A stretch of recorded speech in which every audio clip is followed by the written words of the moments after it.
వస్తే తట్టుకోలేక ఉచిత బస్సు ప్రయాణం మీద అక్కసు వెళ్ళగక్కుతున్నారు.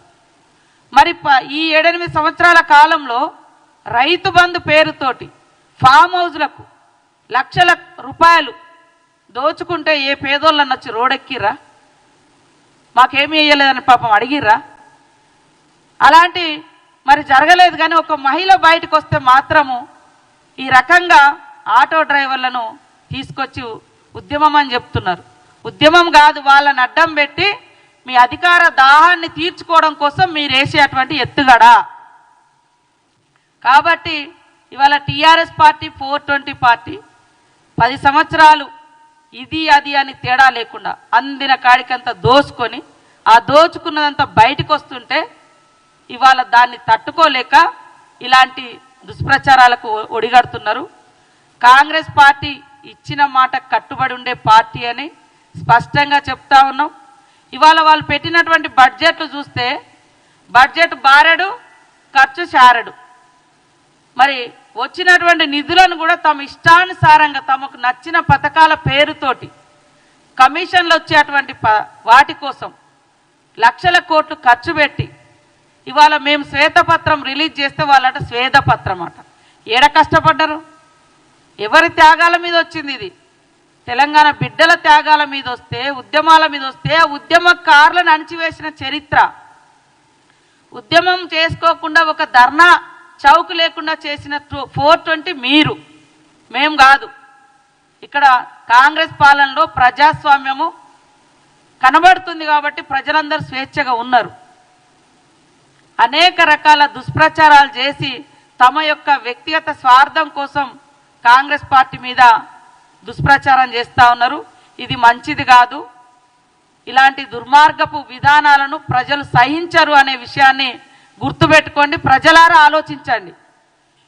ఇవాళ బంగారు తెలంగాణ అంటే నిజంగానే అందరికీ భ్రమ కల్పించారు తప్ప ఆడికి పోతే 6 లక్షల కోట్ల పైగా అప్పుల తెలంగాణ మిగిల్చిర్రు. కేసీఆర్ ప్రభుత్వం గతంలో బంగారు తెలంగాణ అంటే నిజంగా దేశమంతా బంగారం అనుకున్నాం. మనం కూడా ఇక మనకు రాకపోతుందా అని ఒకసారి రెండోసారి అవకాశాలు ఇచ్చారు. కానీ ఒక్కొక్కరి మీద లక్షల కోట్ల రూపాయలు ఈ రాష్ట్రం మీద పెడితే ఇది అని చెప్తేనట అది రాష్ట్రానికట అవమానం అంట. ఆదాయం మీకు వచ్చింది, లగ్జరీ జీవితాలు మీకు వచ్చినాయి, దోసుకున్నది మీరు. ఆ నెపమంతా కూడా తెలంగాణ ప్రజలు మొయ్యాలన్నట. అది ఉన్నది ఉన్నట్టుగా మాట్లాడితే తెలంగాణను అవమానించినట్ట. నువ్వు చేసిన తప్పుకు తెలంగాణ ఎందుకు అవమానపడుతుంది? నువ్వు చేసిన అప్పులకు తెలంగాణ ఎందుకు తలదించుకుంటుంది? అంటే వీళ్ళే ఇక తెలంగాణ ప్రజలు మరి ఇప్పుడు 6 లక్షల కోట్లు పడ్డాయి, ప్రజల మీద భారం పడుతుంది. మరి ఇవన్నీ నువ్వు కట్టుతావా? ఉన్న శ్వేతపత్రం మేము విడుదల చేస్తే స్వేదపత్రం అంట. ఎంత దుర్మార్గంగా వీళ్ళు తెలంగాణ ప్రజల యొక్క ఆత్మగౌరవాన్ని, అవసరాలను వారి యొక్క రాజకీయ ప్రయోజనాలకు వాడుకొని వాళ్ళ తప్పులను కప్పిపుచ్చుకునే ప్రయత్నం ఎలా చేస్తున్నారో తెలంగాణ ప్రజలు కూడా గ్రహించాలని మేము కోరుతా ఉన్నాం. 10 సంవత్సరాల్లో అనేక వాగ్దానాలు ఇచ్చి ఏది కూడా ఇదే ప్రభుత్వము ప్రతి ఒక్కరికి ఇల్లు అని చెప్పారు, ఇంటికో ఉద్యోగం అన్నారు, దళితుల 3 ఎకరాలు అన్నారు, కేజీ నుంచి పీజీ అన్నారు, ఏకకాలంలో రుణమాఫీ అన్నారు. ఇట్లా చేస్తే వాళ్ళ 420 చాలా ఉన్నాయి. మేము ఆ 10 సంవత్సరాలలో ప్రజలు ఎదురు చూసినట్టుగానే మేము కూడా ఇక చేస్తారని చూసాం. ప్రజలు మీ ద్వారా కావట్లేదని మాకు అవకాశం ఇచ్చారు. మా ద్వారా ఏమవుతుందో ప్రజలు ఎదురు చూస్తున్నారు. కానీ మీకు ఆ కుతూహలం ఆగడం లేదు. కాంగ్రెస్ నిజంగా చేస్తుంది కాబట్టి ముందే బ్యాడ్ ఇంప్రెషన్ క్రియేట్ చేయాలని ఇలాంటి దుష్ప్రచారాలకు ఒడిగడుతున్నారు. ప్రజలారా ఆలోచించండి. ముఖ్యంగా మహిళలకు రేపు 2500 స్కీమ్ వస్తుంది, 500 గ్యాస్ వస్తుంది.